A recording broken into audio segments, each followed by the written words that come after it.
नमस्कार 12th class. तो बेटा पिछले वीडियो में हमने की थी एक्सरसाइज 13.1 जो कि थी कंडीशनल प्रोबेबिलिटी। आज के इस वीडियो में हम कवर करेंगे probability exercise 13.2 and the name of the topic is independent events. ठीक है ना। तो इसके अंदर बेटा दो रूल्स हैं, दो चीजों के बारे में पढ़ना है। फर्स्ट ऑफ ऑल जो पहला रूल है वो है multiplicative rule of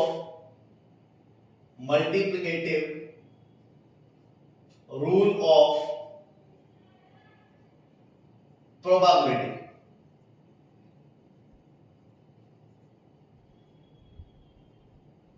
multiplicative rule of probability, ये इसका पहला रूल है। आपको इसे समझना जरूरी है बेटा, ठीक है ना। क्या मतलब है, देखो मल्टीप्लिकेटिव रूल ऑफ प्रोबेबिलिटी का, जैसे आपने क्या किया, कंडीशनल प्रोबेबिलिटी फाइंड की थी बेटा, जिसका फॉर्मूला हमने ये पढ़ा था। अगर आप लोगों ने अच्छे से रिवाइज किया है तो आपको ध्यान होगा, PE upon F is equal to PE intersection F upon P of F। वो बच्चे जिन्होंने अभी तक कंडीशनल प्रोबेबिलिटी नहीं की है तो सजेशन है कि पहले आप जाइए 13.1 देखिए, लिंक नीचे आपको मिल जाएगा।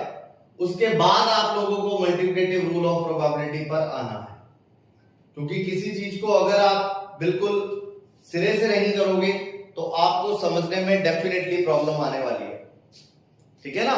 तो देखो मल्टीप्लिकेटिव रूल क्या है प्रोबेबिलिटी का। अगर मैं यहां से P of E intersection F find करूं तो मेरे पास वैल्यू बनेगी बेटा P E upon F multiply by P of F। मेरे पास ये वैल्यू बनेगी, और जनरली इसी रूल को अपने बोल देते हैं मल्टीप्लिकेटिव रूल।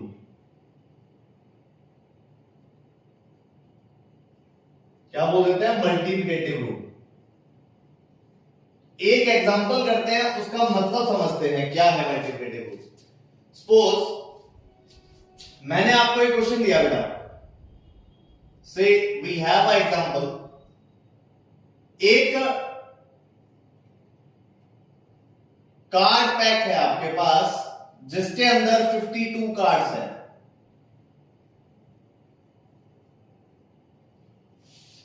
समझ गए? We have a card pack जिसके अंदर 52 कार्ड्स है। मुझे क्या करना है, इसमें से कोई दो कार्ड सिलेक्ट करने हैं। I want to select 2 cards out of 52। और मैंने एक कंडीशन दे दी बेटा इसके लिए कि एक कार्ड तो होना चाहिए क्वीन, या मैं कह दूं फर्स्ट कार्ड जो होना चाहिए वो तो होना चाहिए क्वीन, और सेकंड कार्ड जो है that should be a king.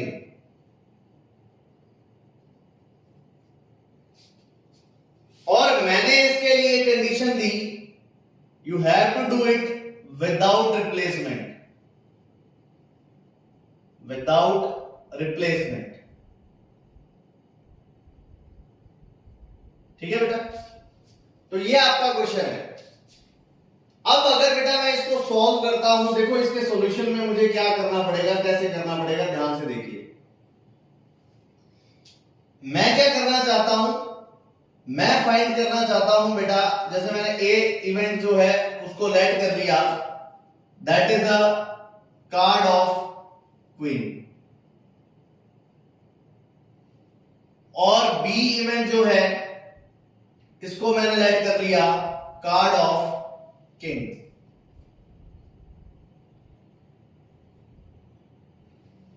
समझ गए?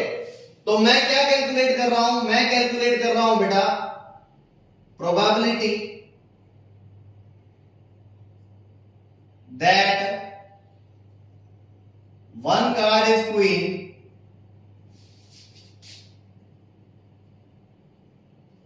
and another card is king.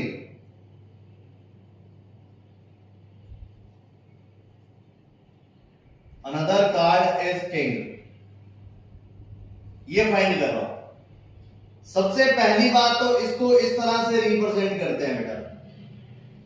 And one thing more, आप चाहे इसे ऐसे लिख लीजिए या फिर आप इसे ऐसे लिख लीजिए, बात एक ही है।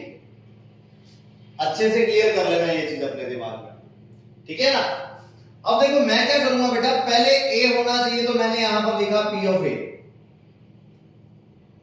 अच्छा, फिर ए की एक्यूरेंस में क्या होना चाहिए, बी होना चाहिए, तो मैं अगला क्या लिखूंगा, P of B, but upon में ए आएगा। आप लोग इस चीज को समझिए, मुझे क्या करना है, पहला कार्ड क्वीन का सिलेक्ट करना है। सो दिस इज अवर क्वीन।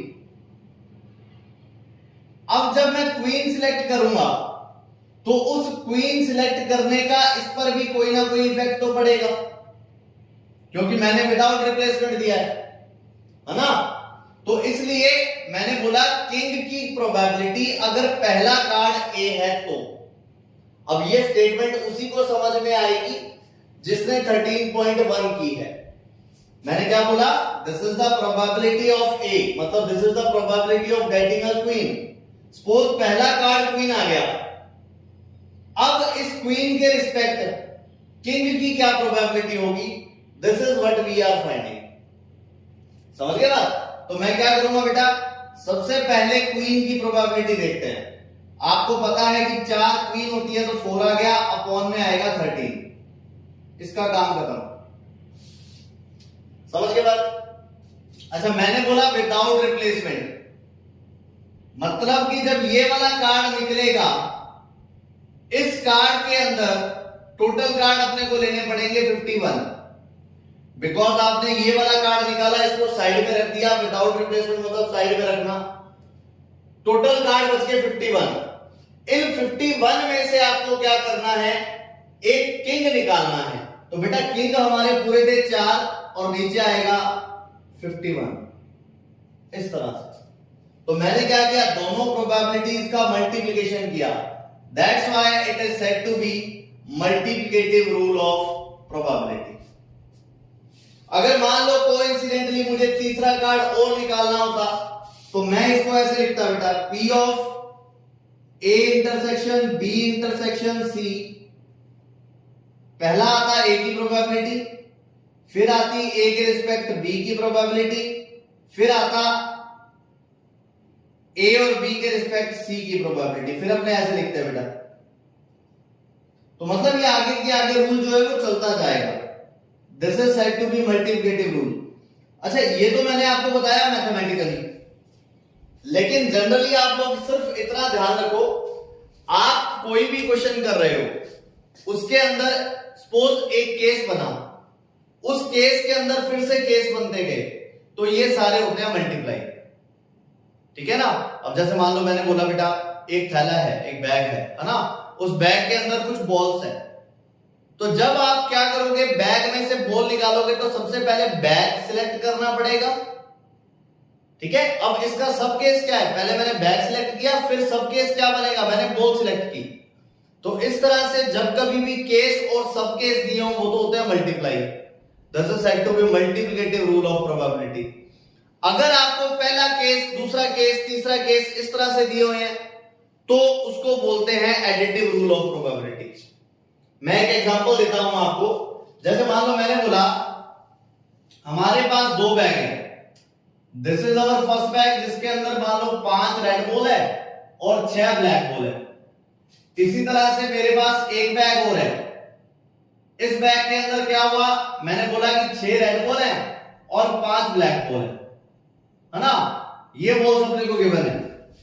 मैंने आपको बोला बेटा मुझे एक बॉल चाहिए जो कि रेड कलर की होनी चाहिए, है ना। I want to calculate the probability of red colour, the ball will be of red colour. तो हुआ क्या, सबसे पहले बेटा आप सिलेक्ट करोगे बैग। तो 2 थे बेटा, 2 में से एक बैग मुझे सिलेक्ट करना है, तो प्रोबेबिलिटी हो गई 1/2। अब जब मैंने बैग सिलेक्ट कर लिया तो बैग का सब केस क्या है कि बॉल मुझे कौन से कलर की चाहिए, रेड कलर की चाहिए। तो बॉल अगर रेड कलर की चाहिए तो इसके अंदर रेड बॉल्स कितनी है, 5। तो आप लिखोगे 5/11। तो देखो मैंने क्या किया, मैंने मल्टीप्लाई किया। अच्छा, अगला केस बनता है कि बैग में ये भी सिलेक्ट कर सकता था, तो 1/2 आ गया बेटा। और इस बार रेड बॉल्स कितनी है, 6 है, और अपॉन में 11 आना ही आना है। तो ये कौन सा केस, फर्स्ट केस, ये कौन सा केस, सेकंड केस। तो ये जो दो केस बने एक इक्वेशन के अंदर, ये तो होंगे प्लस। लेकिन अगर केस लिया जाए, केस के अंदर उसी का कोई सब केस है, तो वो होते हैं मल्टीप्लाई। तो मैंने आपको दोनों के दोनों रूल बताए। पहला रूल था मल्टीप्लिकेटिव प्रोबेबिलिटी और दूसरी थी एडिटिव प्रोबेबिलिटी। मल्टीप्लाई तब होता है अगर केस के अंदर सब केस बनते हैं, और ऐड जो है वो तब होता है अगर अपने पास सेपरेट सेपरेट केस है, तो आप उनको ऐड करोगे। समझ आई बात? So this is said to be multiplicative rule of probability and additive rule of probability. जो इसी में हमारा नेक्स्ट टॉपिक है, that is our independent event. चलिए इसको भी सॉल्व करने की कोशिश करते हैं, देखिएगा।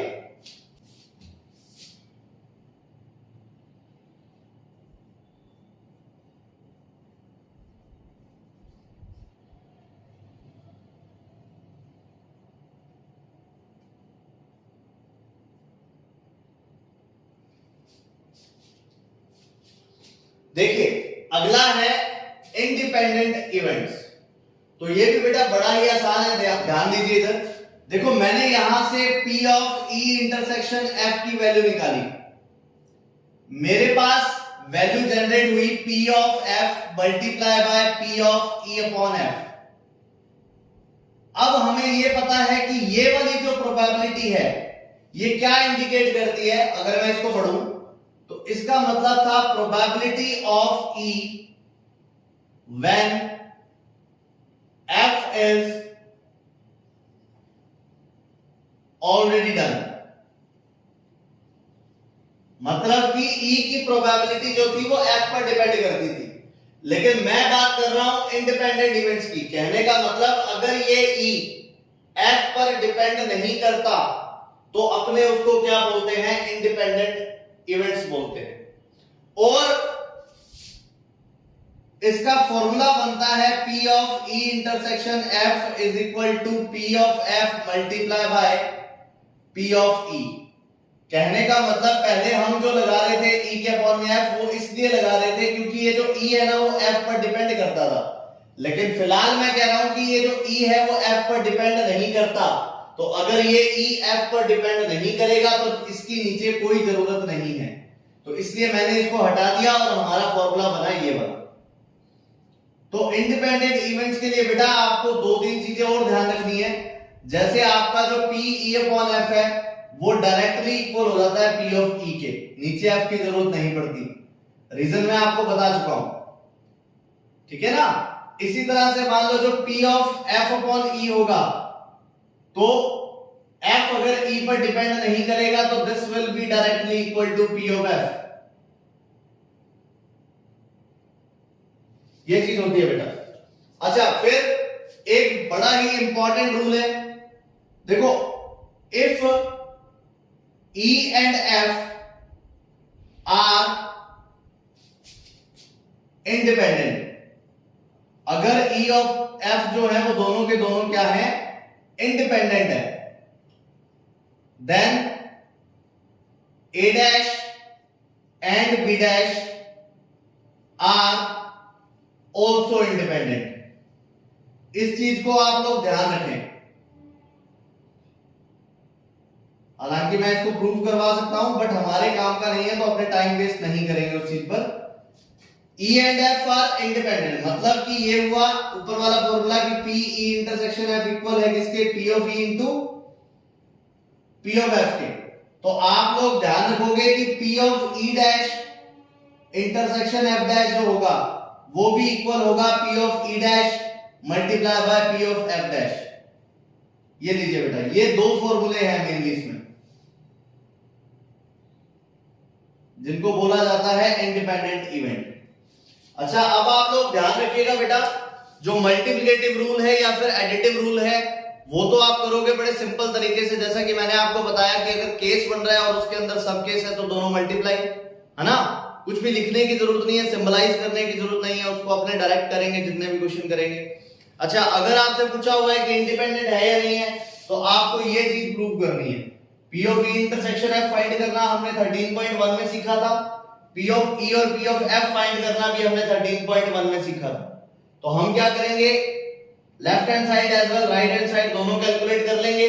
If they will be equal then अपने बोलेंगे कि E and F are independent, otherwise they are no independent. Clear है? चलिए अब अपने करते हैं हमारी एनसीईआरटी के क्वेश्चन। ध्यान दीजिएगा किस तरह से होंगे। मेक श्योर शुरू करने से पहले आपके पास एनसीईआरटी बुक हो, ठीक है, क्योंकि क्वेश्चन बहुत ज्यादा लेंथी है बेटा, मैं बोर्ड पर लिखने में अनेबल हूं, तो आपको मैं बोल कर बताऊंगा, हर क्वेश्चन यहां पर सॉल्व आउट कराऊंगा। जो सिंपल क्वेश्चन है वो मैं छोड़ूंगा ताकि आप लोग उसको कर पाओ, ठीक है। तो अपने क्वेश्चन नंबर 1 से स्टार्ट करते हैं। मैं सिर्फ बताऊंगा इसके बारे में क्योंकि बहुत ही आसान क्वेश्चन है, ठीक है, आप लोग सभी समझदार हैं। देखिए क्वेश्चन नंबर 1 में हमें बोला हुआ है P ऑफ A की जो वैल्यू है वो है 3/5, P ऑफ B की जो वैल्यू है that is 1/5 and question is asking that P of A intersection B क्या होगा if A and B are independent, A and B are independent। तो बेटा जिसने लेक्चर बड़े ध्यान से सुना था उसको पता होगा क्या कंडीशन होती है। If A and B are independent, then this P of A intersection B will be equal to the multiplication of these two। मतलब 3/5 को 1/5 से मल्टीप्लाई करेंगे, that's all। This will be your answer, ठीक है। चलिए come on to question number 2। Second question में आपको बोला हुआ है बेटा 2 cards are drawn at random and without replacement from a pack of 52 playing cards। देखिए बेटा, first of all we need to verify all the things। total cards are equal to 52, ठीक है। आपको बोला हुआ है 2 cards are drawn at random without replacement from a pack of 52 playing cards, find the probability that the both cards are black। The question is asking for the probability of black cards, so you need to calculate how many black cards are there। so black cards are 26, ठीक है ना बेटा। अब जैसे आपको में से कुछ को पता लग गया होगा कि यहां पर मल्टीप्लिकेटिव रूल लगेगा, लेकिन जिसको नहीं भी पता लगा तो उसमें भी घबराने वाली कोई बात नहीं है। देखिए अगर मैं इसको सॉल्व करूंगा तो I will write here probability of 2 black cards. देखिए बेटा मुझे 2 कार्ड निकालने हैं, फर्स्ट कार्ड हो गया और ये सेकंड कार्ड हो गया। पहले मैंने पहला कार्ड निकाला तो 26 ब्लैक थे बेटा, उन 26 में से एक कार्ड निकालना था और उन 52 में से एक कार्ड निकालना था, तो प्रोबेबिलिटी हुई 26/52। फर्दर आपको चेक करना है कि आप विदाउट रिप्लेसमेंट कर रहे हैं या विद रिप्लेसमेंट कर रहे हैं। तो फिलहाल बेटा मैं विदाउट रिप्लेसमेंट कर रहा था, इसलिए मैंने यहां से एक ब्लैक कार्ड निकाला, ब्लैक कार्ड एक निकाल लिया, तो मतलब ब्लैक कार्ड बच गए 25 और ओवरऑल मैंने एक कार्ड निकाल लिया तो मतलब बच गए 51। तो जो सेकंड कार्ड हमारा होगा उसकी प्रोबेबिलिटी होगी 25/51 और ये क्या होंगे मल्टीप्लाई, बिकॉज देखो मैंने 2 कार्ड निकालने थे, यहां तक 2 कार्ड निकले, मतलब ये तो केस बन गया, ये उसका सब केस बन गया। तो केस और सब केस ऑलवेज मल्टीप्लाई होते हैं, समझ आई बात। चलिए क्वेश्चन नंबर 3 देखिए, this is the important one. Question number 3 देखो, क्वेश्चन नंबर 3 में आपको बोला हुआ है अ box of oranges is inspected bye examining 3 randomly selected oranges drawn without replacement. If all the 3 oranges are good, the box will be approved for sale, otherwise it is rejected. Find the probability that a box containing 15 oranges out of 12 are good and 3 are bad will be approved for the sale. Try to understand the question बेटा। सबसे पहले हमें given है total oranges in box is equal to कितने 15, जिसमें से good oranges मतलब जो खाने के लायक हैं, गुड ऑरेंजेस कितने हैं 12 है और जिसमें से बैड ऑरेंजेस कितने हैं? बैड ऑरेंजेस ये है बेटा आपके पास 3। समझेगा? अब देखो क्वेश्चन को मैं थोड़ा ब्रीफली बता दूं, आपको एक्सप्लेन कर देता हूं। देखिए है क्या, वो बोलता है कि एक बॉक्स है जिसके अंदर 15 ऑरेंज है, उनमें से 12 अच्छे हैं और 3 खराब है। वो क्या करता है, उस बॉक्स को सेल के लिए लेके जाता है, तो कोई पर्टिकुलर पर्सन उस बॉक्स में से 3 ऑरेंजेस निकालता है, 1 बाय 1 3 ऑरेंजेस निकालता है। तो जब वो 3 ऑरेंज निकालता है, अगर तीनों अच्छे निकलते हैं तब तो वो उसको परचेज कर लेता है, अदरवाइज वो मना कर देता है। तो क्या प्रोबेबिलिटी है that the box will be sold? समझ गए? तो इनडायरेक्टली मैं बोलूं तो यही मतलब हुआ ना, probability of selling the box is equal to the 3 oranges are good. सही है मेरी बात? तो मैंने यहां पर यही लिया बेटा, probability that the box will be sold, है ना, इक्वल टू क्या, इक्वल टू आएगा बेटा 3 ऑरेंजेस आर गुड। बॉक्स कब बिकेगा, कब सेल होगा? जब 3 ऑरेंजेस अच्छे होंगे। तो देखो मैंने पहला ऑरेंज निकाला बेटा, पहले ऑरेंज के लिए ऊपर अच्छे ऑरेंजेस, नीचे टोटल ऑरेंजेस, ये फर्स्ट ऑरेंज निकल गया। सेकंड ऑरेंज निकलेगा तो अच्छे ऑरेंज रहेंगे 11, नीचे टोटल रहेंगे 14। थर्ड ऑरेंज निकलेगा तो अच्छे थे 10 और वैसे टोटल थे 13, तो इनका कर देंगे अपने multiply. This is what you get. इसमें अपने परमुटेशन कॉम्बिनेशन का भी यूज कर सकते हैं, लेकिन वो बच्चे जिनका बेसिक क्लियर नहीं है ना, अच्छे से 11th क्लास में पढ़े नहीं है, तो उनके लिए प्रॉब्लम है। और ये ऐसा इसलिए किया मैंने because question is asking for without replacement. You want to find the probability without replacement. That's why पहले 12 थे, ये 15 थे। जब एक अच्छा ऑरेंज निकल गया तो मतलब ये 11 रह गए और ये 14 रह गए। फिर एक और अच्छा ऑरेंज निकल गया तो ये 10 हो गए और ये 13 हो गए। इस तरह से आगे चलता जा रहा है। समझे बात? चलिए आगे बढ़ते हैं। क्वेश्चन नंबर 4th क्वेश्चन में बेटा बड़ा ही आसान सा है। देखिए आपको बोला हुआ है a fair coin and unbiased die are tossed. देखिए सबसे पहले मैं सैंपल स्पेस क्रिएट करता हूं। अ फेयर कॉइन मतलब टेल और हेड दोनों आ सकते हैं, और अनबायस्ड डाइस का मतलब क्या होता है, जिस पर सभी आउटकम्स की प्रोबेबिलिटी सेम होती है उसको बोलते हैं अनबायस्ड, और जिस पर प्रोबेबिलिटी सेम नहीं होती उसको बोलते हैं बायस्ड। तो फिलहाल मैं बात कर रहा हूं अनबायस्ड डाइस की। तो हो सकता है बेटा कॉइन पर टेल आ जाए, तो जो डाइस होगा डेफिनेटली उस पर 1 आ सकता है, 2 आ सकता है, 3 आ सकता है, 4, 5, 6 ये आ सकते हैं। और इसी तरह से पॉसिबली इस पर हेड आ गया तो फिर से इस पर 1 आएगा, इस पर 2 आएगा, इस पर 3 आएगा, इस पर 4 आएगा, इस पर 5, इस पर 6। समझ गए बात?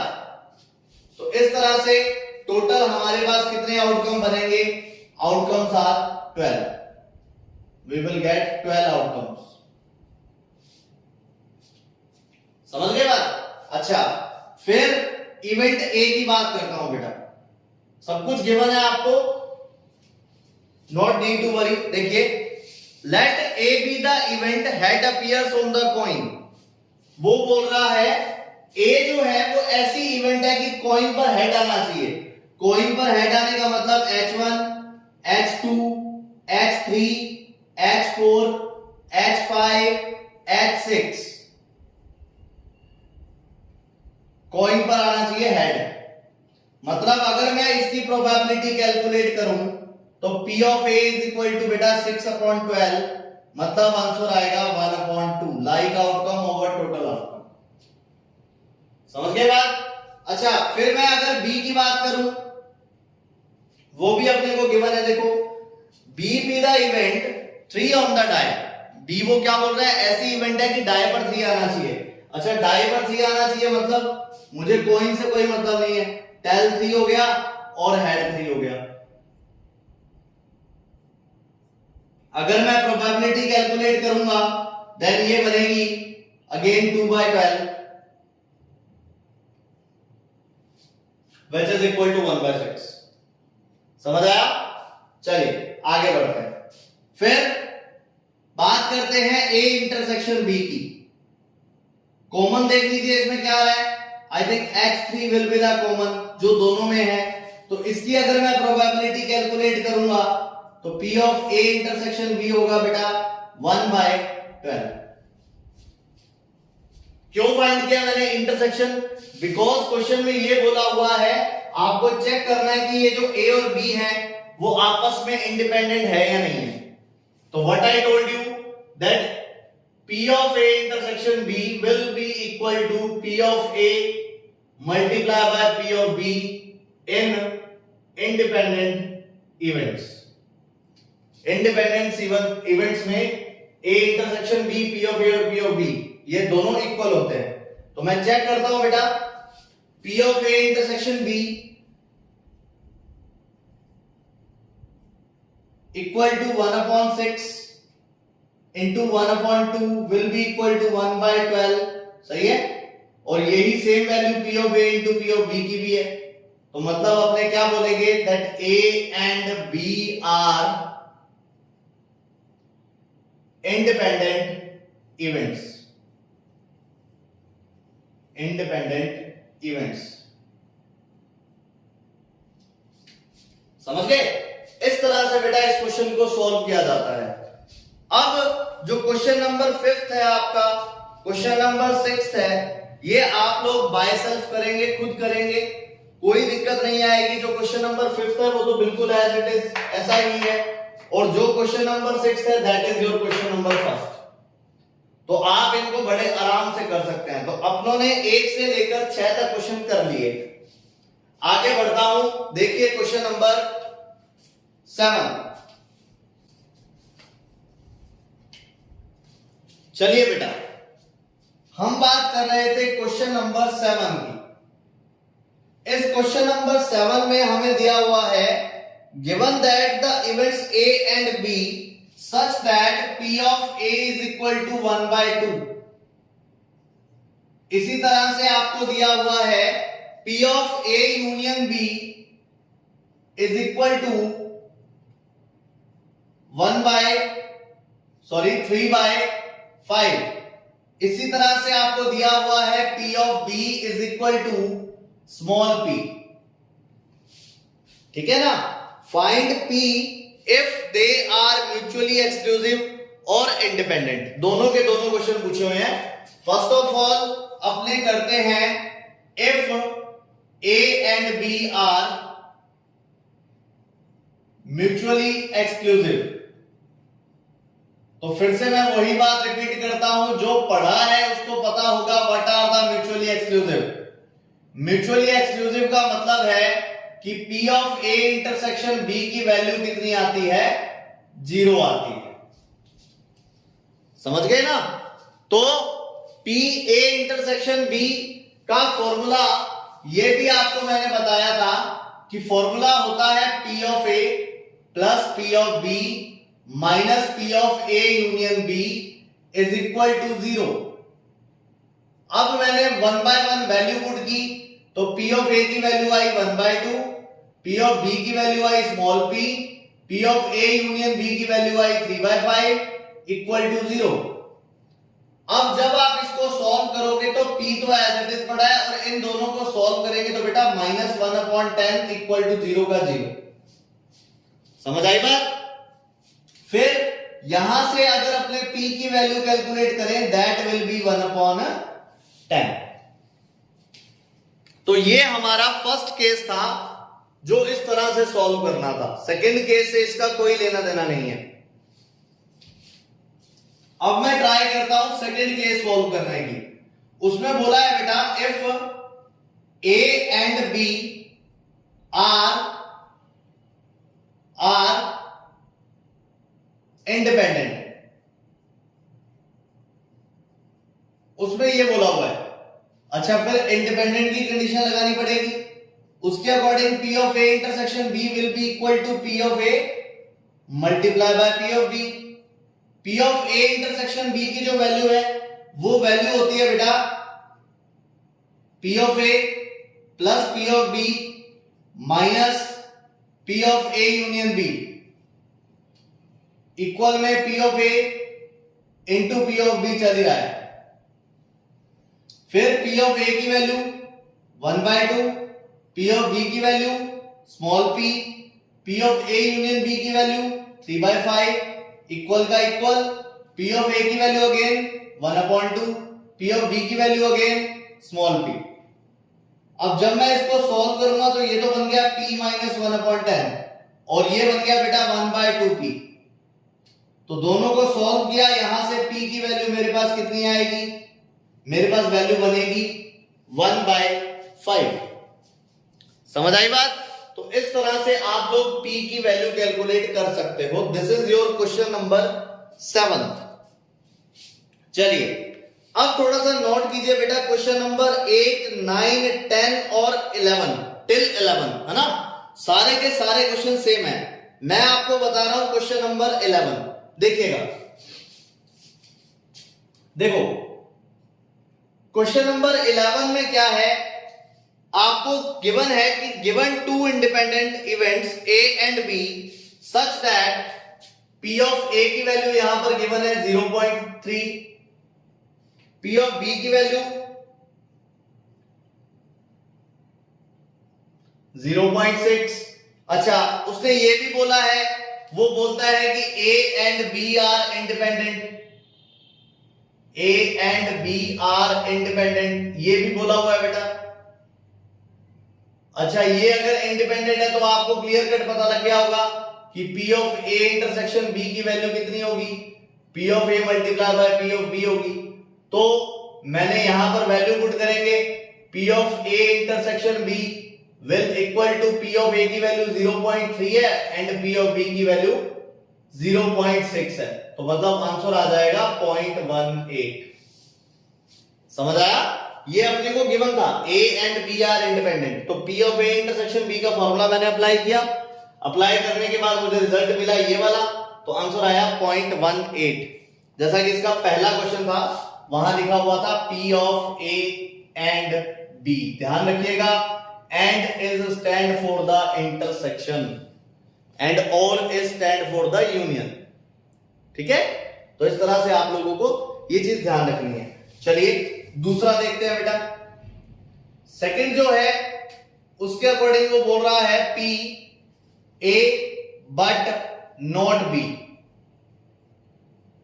इसका मतलब ये होता है बेटा A बट नॉट B, या फिर अपने इसको ओनली A के नाम से भी जानते हैं। अच्छा इसका भी मैंने फॉर्मूला आपको बताया था, क्या था, P of A minus P of A intersection B। इस फॉर्मूले पर डिस्कस हुई थी हमारी। ओनली A मतलब कि पूरे A में से आप सिर्फ A इंटरसेक्शन B को माइनस कर दीजिए। मतलब देखिए थोड़ा सा मैं ग्राफ से बताने की कोशिश करता हूं आपको। आप सभी ने वेन डायग्राम पढ़ा होगा, उसमें आप ऐसे बनाते हो। तो देखो ये A होता है, ये B होता है। अगर मैं A की बात कर रहा हूं तो ये सारा आ गया, लेकिन अगर मुझे ओनली A निकालना है तो मुझे इतना जो एरिया है वो माइनस करना पड़ेगा। तो वही फॉर्मूला मैंने यहां पे लगाया, P of A minus P of A intersection B। तो P ऑफ A की वैल्यू बेटा आपके पास है, that is 0.3 minus P of A intersection मतलब 0.18, आंसर आएगा 0.1। समझे? ऐसा ही क्वेश्चन नंबर 3 है। देखिए क्वेश्चन नंबर 3 के अकॉर्डिंग P ऑफ A और B कैलकुलेट करना है। A और B का मतलब हो गया P of A union B। अच्छा फिर P of A union B का मतलब है P of A plus P of B minus P of A intersection B। P of A की वैल्यू बोलो, गिवन है सब कुछ 0.3, P ऑफ B की वैल्यू कितनी है, that is 0.6 minus P of A intersection B की वैल्यू कितनी है 0.18, तो ये बन गया 0.72। समझे बात? And fourth one which is most important part of this question, पूछा जा सकता है, सारे के सारे फॉर्मूले अप्लाई हो जाएंगे almost. Is saying that P is neither A nor B, मतलब हुआ A भी नहीं आएगा और B भी नहीं आएगा। तो A भी नहीं और B भी नहीं को ऐसे रिप्रेजेंट करते हैं बेटा, समझ गए बात? अच्छा, इसको मैं ऐसे लिख सकता था P of A dash intersection B dash according to De Morgan theorem. जिसने अभी तक पिछला वीडियो नहीं देखा है उसमें करवाया हुआ है ये। फिर अभी मैंने आपको बताया कि अगर A और B इंडिपेंडेंट है, इस वीडियो के स्टार्टिंग में अगर A और B इंडिपेंडेंट है तो A डैश B डैश भी क्या होंगे? इंडिपेंडेंट होंगे। मतलब मैं इसको ऐसे लिख सकता था P of A dash multiply by P of B dash. अच्छा, P of A डैश का फॉर्मूला मैंने आपको लिखवाया हुआ है, 1 माइनस P of A लिखते हैं इसको, और इसको लिखते हो आप 1 माइनस P of B। फिर 1 minus P of A, P of A की वैल्यू देखो कितनी है, तो दैट इज 0.3। फिर P of B की वैल्यू कितनी है, 1 माइनस 0.6। दिस बिकम बेटा 0.7 multiply by 0.4 is equal to 0.28। इस तरह से आपको ये क्वेश्चन सॉल्व करना है टिल 8th to 11th, 8 से लेकर और 11 तक। उम्मीद है किसी को कोई दिक्कत नहीं होगी, ठीक है। चलिए आगे करते हैं बेटा। 12 पर आप लिख सकते हैं, हम इसको 13.5 में करेंगे, तब आपको मैं दोनों तरीके बताऊंगा, ये भी और वैसे भी, तब समझना थोड़ा इजी हो जाएगा। इसलिए अगले क्वेश्चन करते हैं, देखिएगा अगेन, देखिए बेटा क्वेश्चन नंबर 13। क्वेश्चन नंबर 13 में हमें बोला हुआ है 2 balls are drawn at random with replacement from a box containing 10 black ball and 8 red ball। देखिए बेटा यहां पर ब्लैक बॉल्स जो हैं वो तो है 10, ठीक है ना, और रेड बॉल्स है 8। सेम क्वेश्चन नंबर सेकंड है ये। आपको फर्स्ट फाइंड करना है both balls are red, both balls are red, ठीक है। और उसने विद रिप्लेसमेंट बोला है, मतलब आपको जो बॉल निकालनी है उसको बॉक्स में दोबारा डालना है। तो देखो पहली रेड बॉल निकलेगी तो 8/18, दूसरी निकलेगी तो फिर से 8/18, बात बताओ, ठीक है। सेकंड वाला जो इसका पार्ट है, सेकंड वाले पार्ट में भी कुछ ऐसा ही है। वो बोल रहा है first ball is black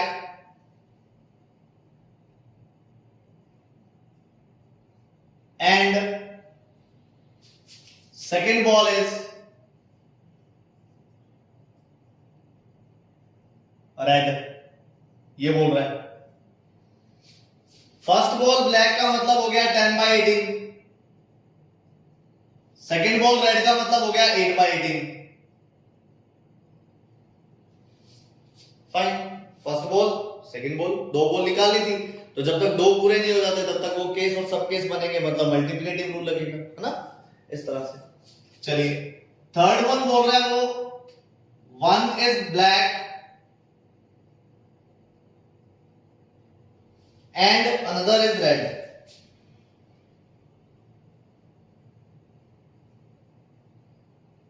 and another is red, ये बोल रहा है। तो इसमें देखो बेटा यहां पर थोड़ी सी दिक्कत है भाई, वो बोल रहा है पहली ब्लैक दूसरी रेड भी हो सकती है, या फिर पहली रेड और दूसरी ब्लैक भी हो सकती है, मतलब 2 केस बनेंगे इसके अंदर। Probability of first ball is black, second ball is red, और प्रोबेबिलिटी ऑफ पहली बॉल रेड और दूसरी ब्लैक, दोनों को क्या करना पड़ेगा, प्लस करना पड़ेगा। तो इसमें मल्टीप्लिकेटिव और एडिटिव दोनों रूल अप्लाई हो चुके हैं। मल्टीप्लिकेटिव अप्लाई हुआ इसलिए क्योंकि केस और ये उसका सब केस, समझ गए, और एडिटिव रूल इसलिए यूज हुआ क्योंकि ये पहले 2 बॉलें निकल गई, पहला केस था, फिर ये 2 बॉलें निकल गई, दूसरा केस था, तो मुझे इसको प्लस करना है। अच्छा, मैं अगर इसका आंसर निकालूंगा बेटा तो ऐसे निकलेगा, देखो ब्लैक बॉल की जो प्रोबेबिलिटी है, तो ब्लैक बॉल अपने पास 10 थी तो 10/18, रेड बॉल की प्रोबेबिलिटी होगी 8/18, प्लस रेड बॉल की प्रोबेबिलिटी 8/18, ब्लैक बॉल की प्रोबेबिलिटी 10/18। बात खत्म। कैलकुलेशन आपको करनी है इसकी, है ना। तो इस तरह से आप इस क्वेश्चन को कर सकते थे। अब मैं जो क्वेश्चन करवाऊंगा मोस्ट इंपॉर्टेंट क्वेश्चन है आपके बोर्ड के पॉइंट ऑफ व्यू से, ध्यान दीजिएगा। क्वेश्चन नंबर 14 देखिए। Probability of solving a specific problem independently by A. कोई भी प्रॉब्लम है उसको ए सॉल्व करता है, इस बात की प्रोबेबिलिटी पी ऑफ ए है ना। पी ऑफ बी भी अपने को गिवन है, दैट इज 1/3, और उसने बोला है इंडिपेंडेंटली।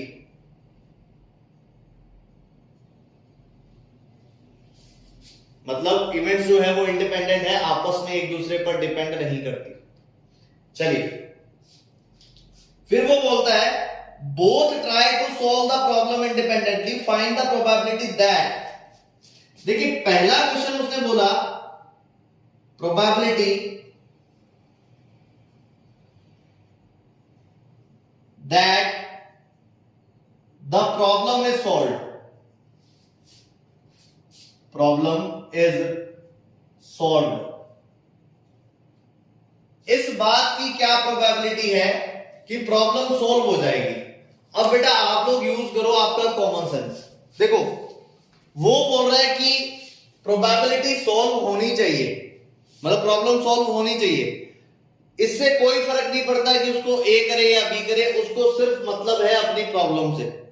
तो गौर कीजिए बेटा, अगर मान लो मैं ये बोलूं कि ए ने प्रॉब्लम सॉल्व कर दी, बी नहीं कर पाया, तो प्रॉब्लम तो सॉल्व होगी ना। सही है, प्रॉब्लम सॉल्व होनी चाहिए। ए ने कर दी, बी नहीं कर पाया। ऐसा भी पॉसिबल था बेटा कि पी ए ने नहीं की और बी ने कर दी, समझ गए बात। और ऐसा भी पॉसिबल था कि दोनों ने प्रॉब्लम सॉल्व कर दी। फिलहाल वो ये बोल रहा था what is the probability that problem is solved, problem solve होनी चाहिए, फिर उसको चाहे कोई भी करे। अब मैं अगर वैल्यू पुट करूं तो देखो P ऑफ A की वैल्यू अपने को गिवन है 1/2। अगर मैं B बार की वैल्यू फाइंड करूंगा, देखो B की 1/3 है, तो 1 में से 1/3 माइनस करेंगे तो कितना, इसकी वैल्यू आएगी बेटा 2/3, प्लस A बार का मतलब 1 में से 1/2 माइनस करोगे आप 1/2 बचेगा, और B का मतलब आ गया अपने पास 1/3, plus P of A into B। A into B का मतलब क्या हुआ, A इंटू B का मतलब हो गया 1/2 मल्टीप्लाई बाय 1/3, तो आंसर आया 4/6, मतलब कि 2/3। समझ गए। एक तरीका तो ये था, या फिर बेटा आप इसको ऐसे भी कर सकते थे, सेकंड तरीका। 1 में से आप क्या करोगे, प्रॉब्लम सॉल्व नहीं होने की प्रोबेबिलिटी माइनस कर दो। और प्रॉब्लम कब सॉल्व नहीं होगी, जब उसको ए भी सॉल्व नहीं कर पाएगा और बी भी सॉल्व नहीं कर पाएगा। तो मैंने क्या किया, 1 में से ए के सॉल्व नहीं करने की प्रोबेबिलिटी और बी के भी सॉल्व नहीं करने की प्रोबेबिलिटी को माइनस कर दिया, तो भी आपके पास आंसर आ जाएगा। जैसे 1 माइनस पी ऑफ ए बार का मतलब 1/2, बी बार का मतलब 2/3। इसको बेटा मैं सॉल्व करूंगा तो आंसर फिर से कितना आना है, वही आना है जो पहले आ रहा था। समझ गए। तो दोनों तरह से आप इस क्वेश्चन को कर सकते हो। इसका जो सेकंड पार्ट है, सेकंड पार्ट में वो बोल रहा है प्रोबेबिलिटी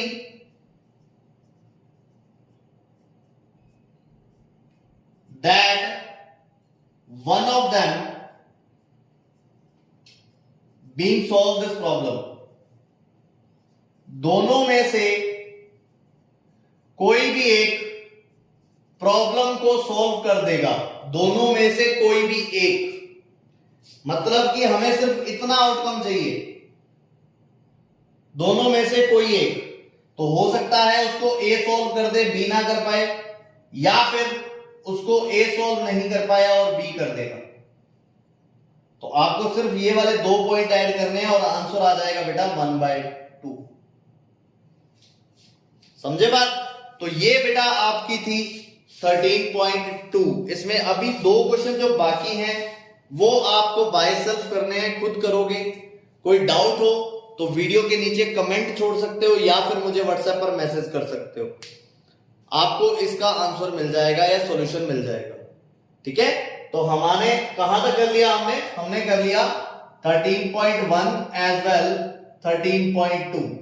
अगर आपको किसी भी तरह का कोई डाउट है तो this is the contact number 9636010007।